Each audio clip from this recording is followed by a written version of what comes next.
오늘 소망으로 말미암아 이런 제목으로 말씀 가운데 은혜를 나누고자 합니다. 저는 어제 새벽에 제 출신 교회인 상동교회 특별 새벽 기도에 설교를 하고 왔습니다. 상동교회는 제가 중학교, 고등학교, 또 신학대학교, 대학원 군목으로 안수받을 때까지, 그리고 군목으로 있을 때도 소속교회로 있었던 그런 교회입니다. 제 청춘을 다 바친 교회죠. 그래서 저는 많은 분들이 상동교회 출신이라고 하는 것을 알고 있습니다. 저는 모태 신앙인입니다. 어머니 태중에서부터 교회를 다녔습니다. 제가 태어날 때 참 많은 어려움을 어머니가 겪으셨다 말씀하셨습니다. 태어났는데 울지도 않고 태어나는 과정도 몹시 어려웠고 몸도 많이 약했습니다. 어머니는 핏덩어리 같은 저를 안으시고 하나님 이 아이 살려주시면 하나님께 바치겠습니다, 주의 종을 만들겠다고 제 의사는 물어보지도 않고 서원을 하셨습니다. 저는 그래서 어머니의 기도에 매여서 주의 종의 길을 걸을 수밖에 없는 그런 운명이 되었습니다. 그런데 제가 자라면서 어머니는 한 번도 제게 내가 너를 목사 만들기로 하나님께 약속을 했다, 너는 목사 돼야 된다, 신학교 가야 된다 이야기한 적이 없습니다. 저는 그저 어렸을 때에 다녔던 교회에서 구원의 확신을 얻고 은혜 받은 다음에 하나님의 종이 되기로 제가 결심한 것입니다. 저는 제가 결심한 줄 알았습니다. 근데 배후에 어머니의 간절한 기도가 있었습니다. 어머님은 아버님도 주의 종의 길을 걷기를 간절히 원하셨고, 아들인 저도 목사가 되어서 주의 종의 길을 걷기를 사모하며 기도하셨습니다. 왜냐하면 저희 어머님은 예수를 믿고 보니까 하나님의 말씀을 전하는 주의 종 되는 것, 목회자가 되는 것 이상으로 위대한 일이 없다고 믿으셨던 분입니다. 오해는 하지 마십시오. 다른 모든 직업들은 필요 없고 별 볼 일 없고 하나님의 뜻과 거리가 멀다는 뜻이 아닙니다. 어머님이 확신하고 느끼신 것입니다. 사도 바울이 다메섹 도상에서 예수님 만난 다음에 예수 그리스도의 십자가 외에는 모든 것이 배설물 같다고 고백하지 않았습니까? 그런 깨달음이 온 것이지요. 근데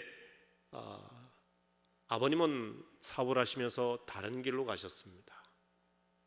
저도 어렸을 때부터 어머님이 강요하시지 않고 기도하셨는데 결국 여러분, 아버님도 늦게 목사 안수를 받으시고 주의 종의 길을 인생 말년까지 걸으셨습니다. 저도 어머님이 한 번도 강요하거나 이야기하지 않으셨지만 목회자가 되었습니다. 제가 깨달은 게 있어요. 기도하는 사람이 승리한다. 기도하는 사람, 진정으로 기도하는 사람은 말이 많지 않습니다. 그저 묵묵히 배 위에서 기도합니다. 그러면 하나님께서 그 기도를 통해 역사하시고 움직이시고 만들어 가시는 것이죠. 저는 어머니를 보면서 그걸 깨달았습니다. 모태 신앙인이었지만 저는 어려서 그렇게 열심히 교회 다니지를 않았습니다.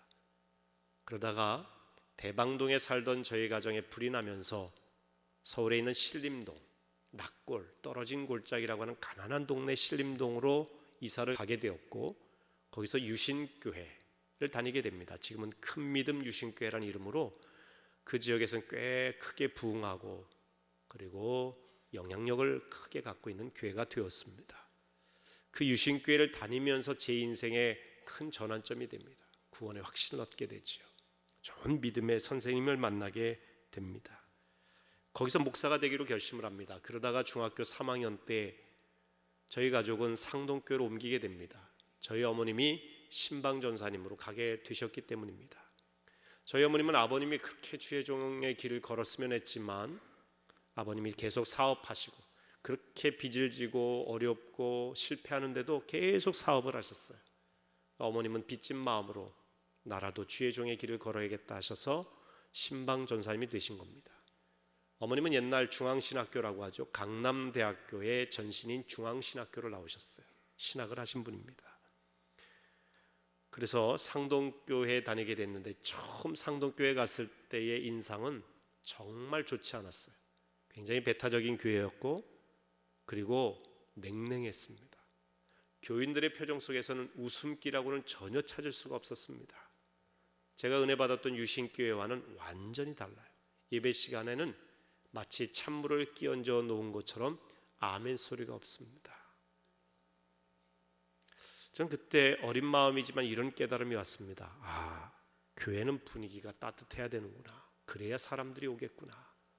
교인들의 얼굴에는 미소라도 좀 머금으면 참 좋은 인상을 갖고 교회에 올 텐데 이분들은 다 뭐가 화가 난 모양이다. 이런 마음을 가졌어요. 교인들이 다 화가 난 것 같아요. 여러분, 그래서 교회 오셔서 인상 쓰지 마시라고 하는 것이 그런 이유예요. 인상 쓰는 것 자체가 사람들을 밀어냅니다. 교회는 따뜻해야 돼요. 그리고 우리의 표정 속에는 예수 그리스도의 사랑과 천국의 기쁨을 품은 미소를 지으시길 주의 이름으로 축원합니다.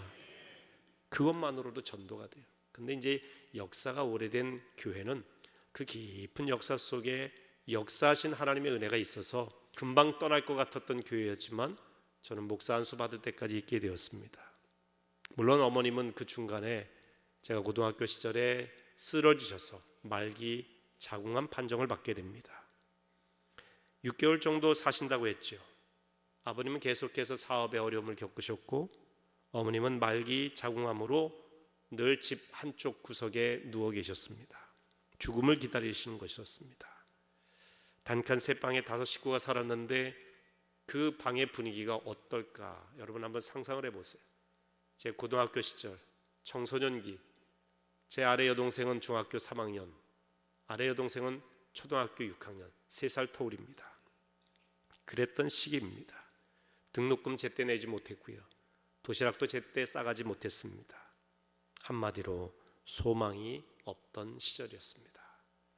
마치 이 사도 바울이 알렉산드리아 호를 타고 로마로 향해 가다가 유라굴로 광풍을 만나게 됩니다.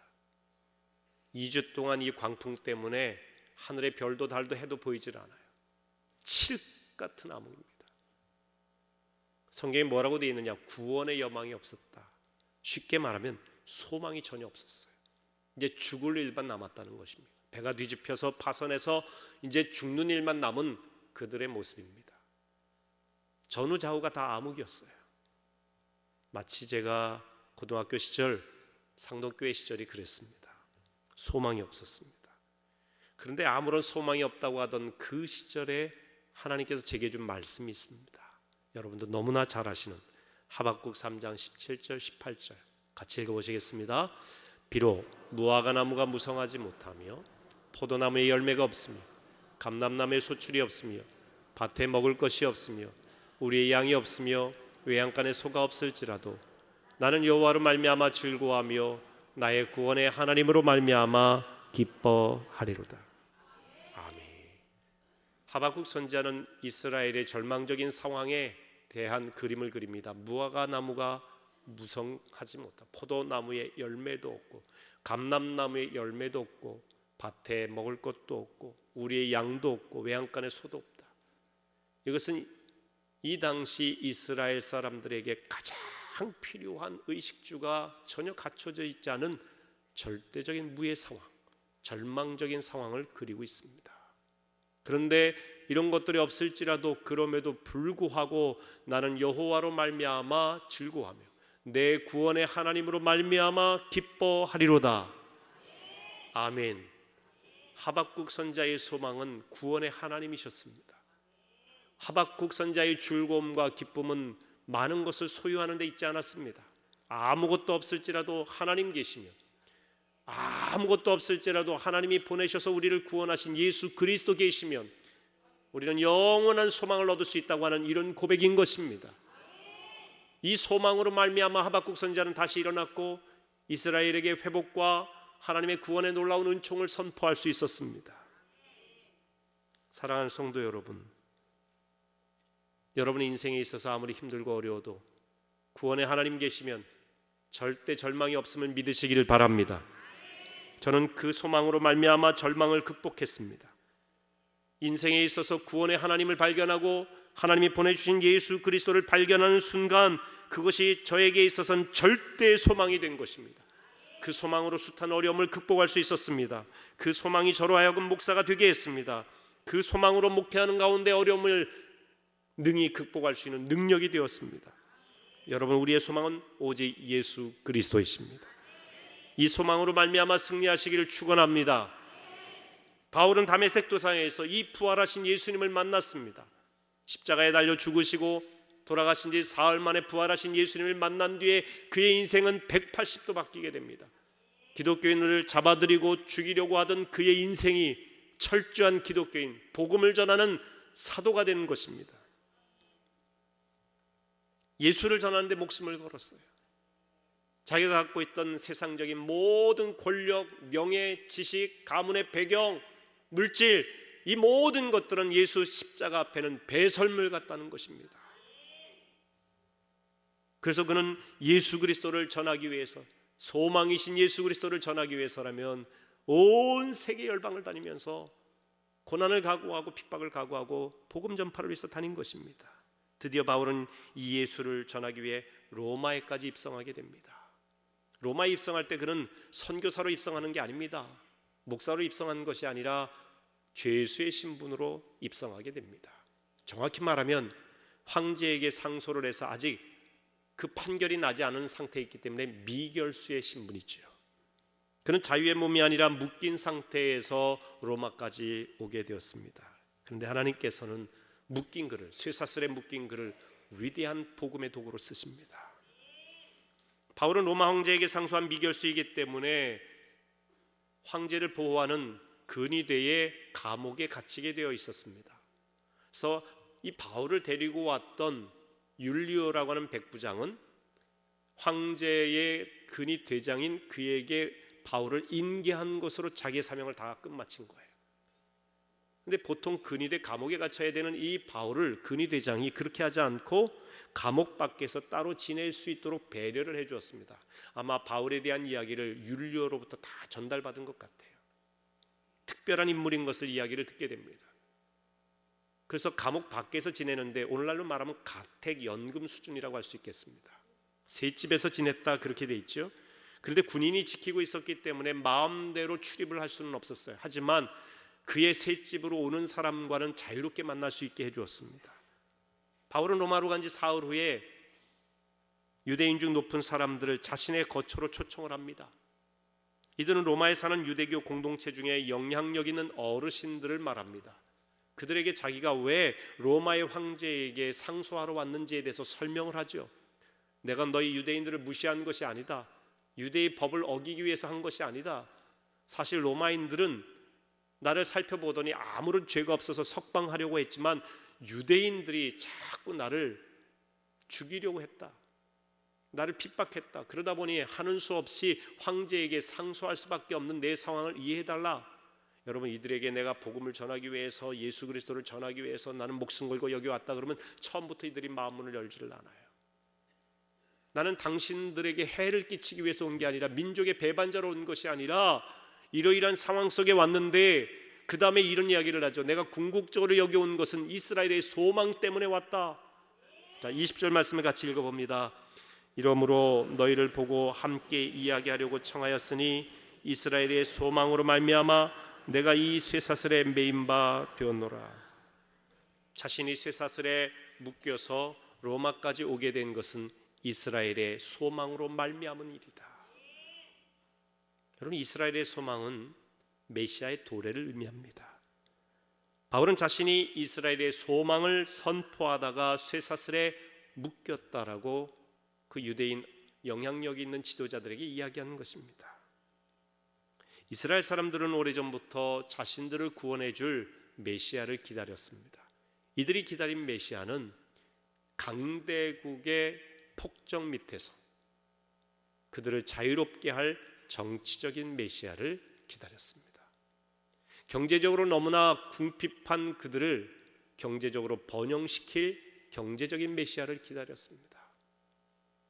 자기를 구원해주고 해방시켜주고 잘 먹여 살려줄 그런 메시아를 오랫동안 기다려왔던 것입니다. 왜? 수백 년 동안 강대국들의 그 폭정 밑에서 살았기 때문에 그렇습니다. 너무나 시달렸습니다. 그 메시아는 강력한 힘을 가지고 로마 황제와 대결할 수 있는 메시아여야 됐습니다. 비상한 능력이 있는 사람이어야 됐습니다. 이런 메시아를 이스라엘 사람들은 자신들의 소망으로 생각하고 있었습니다. 하지만 바울이 전하는 메시아는 이스라엘 백성들의 기대와 완전히 다른 분이었습니다. 바울은 유대인이 십자가에 못 박아 죽인 예수 그리스도가 인류의 진정한 메시아임을 사람들에게 선포했습니다. 바울과 유대인은 동일하게 메시아에 대한 소망을 갖고 있었지만 그들이 기대하는 메시아의 모습은 서로 달랐습니다. 완전히 달랐어요. 바울은 정치적인 독립과 경제적인 번영과 육체적인 안위를 추구하는 메시아를 선포한 것이 아니었습니다.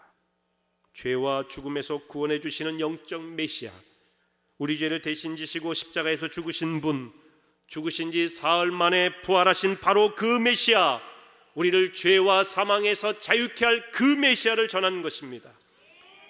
예수님도 바울도 당시의 정치적인 상황을 무시한 것이 아니에요.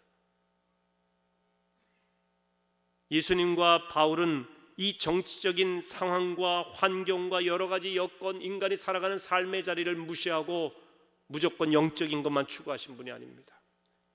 그 삶의 자리를 잘 알고 계셨어요. 그래서 예수님께서는 기적도 일으키시고 먹이기도 하시고 연약한 자를 일으키기도 하셨어요. 그런데 궁극적으로 추구하는 것, 그게 중요하죠. 왜 먹여야 되느냐? 왜 정치적으로 해방을 시켜야 되느냐? 왜 그들에게 있어서 육체적인 건강을 주어야 되느냐? 건강함 그것 자체가 목적이 아니에요. 경제적인 번영 그것이 목적이 아니라는 거예요. 정치적인 자유함 그것 자체가 궁극적인 목적이 아니라는 겁니다. 그 모든 것을 초월해서 가장 중요한 것은 죄와 죽음으로부터의 자유함이에요. 이게 궁극적인 거 아닙니까? 여러분, 아무리 잘 사는 삶의 상황 가운데 있어도 내 마음이 죄의 사슬에 묶여 있어요. 내 마음이 영적으로 자유하지 않아. 그리고 죽음 이후에 영원한 세계에 대한 소망이 없어요. 무슨 의미가 있을까요? 세상에서 나름대로 살고 자유함을 누리고 뭔가 풍요로움이 있다 할지라도 그건 이 세상에서 끝나는 거 아니겠습니까? 영원하지 않아요. 주님께서 우리에게 주시는 것은 영원한 것입니다. 영원한 자유함이에요. 영원한 소망입니다. 이걸 붙들어야 돼요.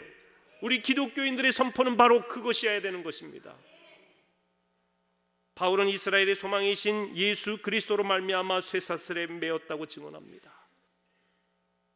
바울은 자신이 예수 그리스도 때문에 쇠사슬에 매인 것을 결코 부끄러워하지 않았습니다. 예수 그리스도로 인하여 당하는 고난을 부끄러워하지 않았습니다.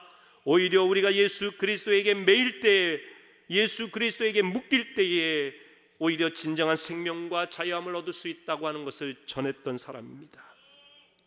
바울은 자신을 묶고 있는 쇠사슬만 바라보며 절망한 사람이 아닙니다. 예수님과 늘 동행하며 예수님을 소망하며 살았던 하나님의 사람입니다. 그는 예수께 매인 것을 소망으로 생각했어요. 감사했습니다.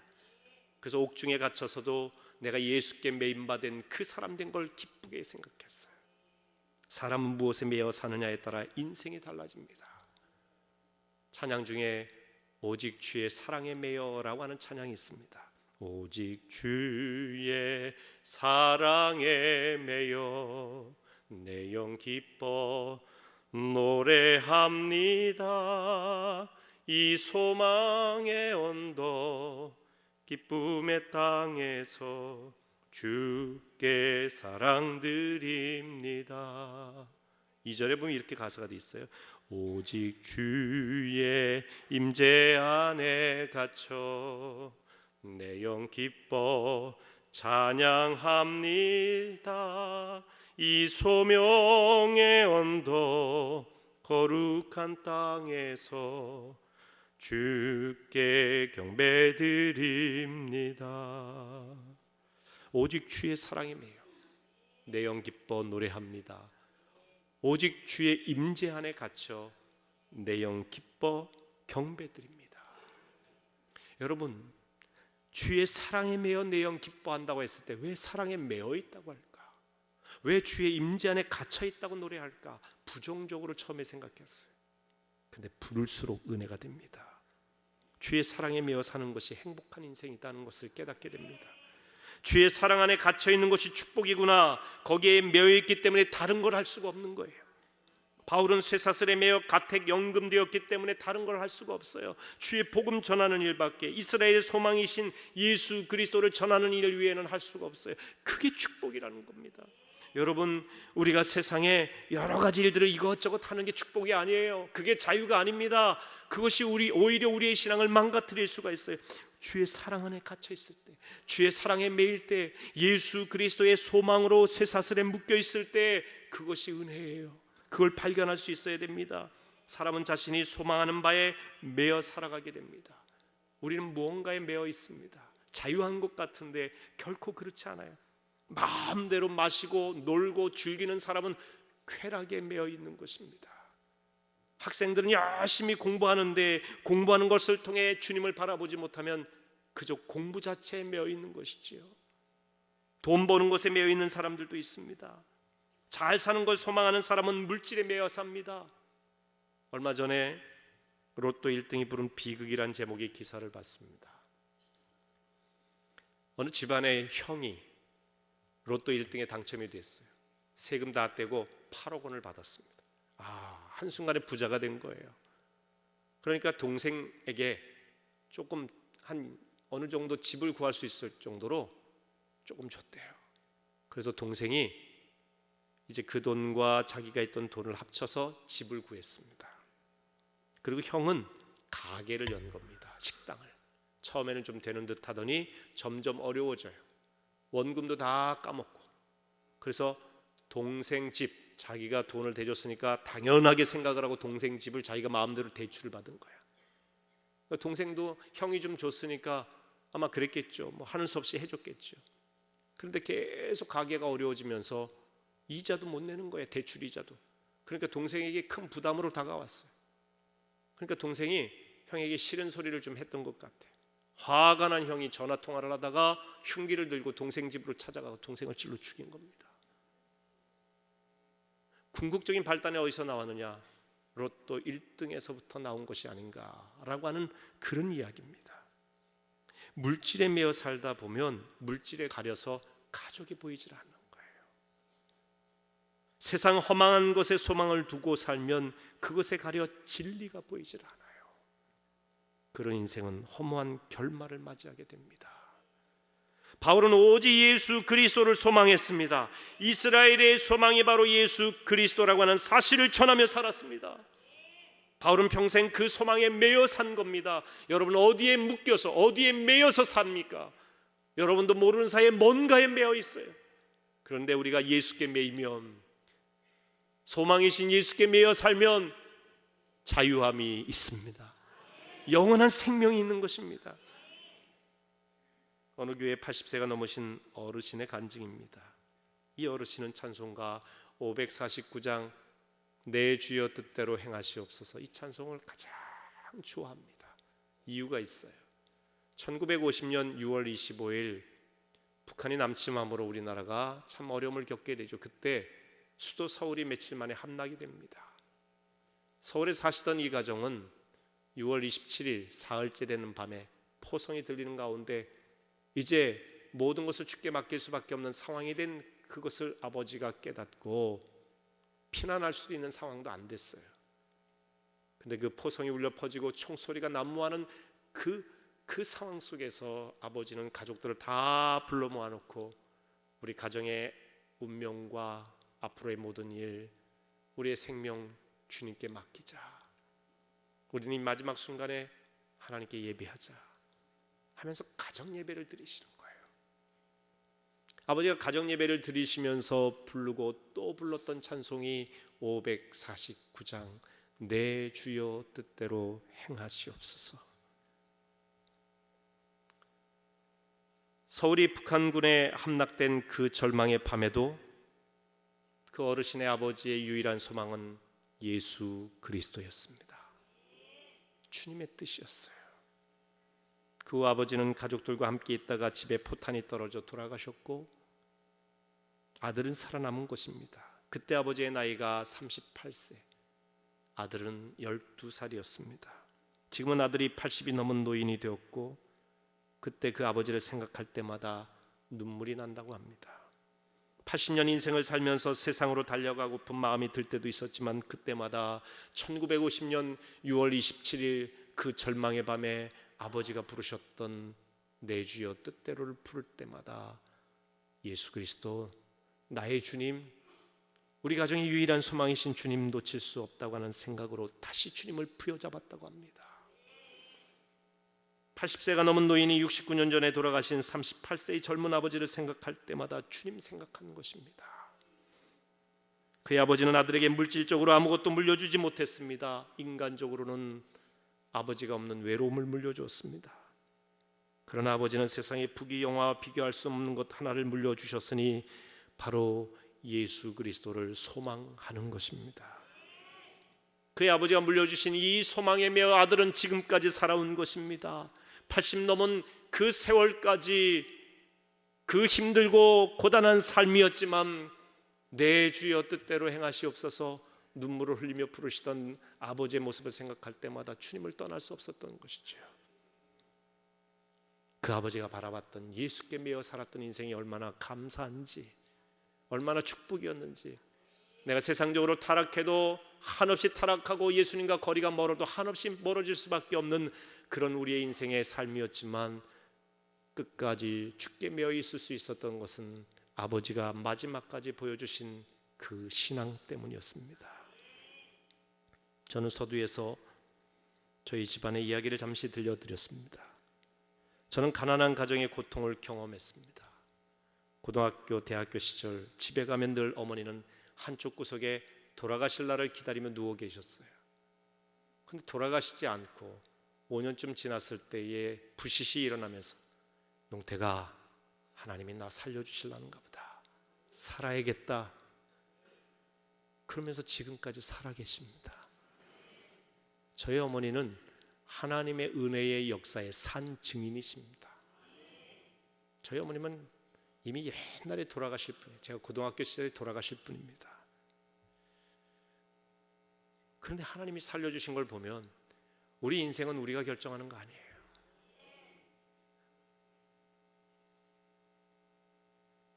우리 5 식구가 함께 외식을 하거나 여행을 해본 기억이 없습니다. 도시락도 제때 싸가지 못했던 어려움이 있습니다.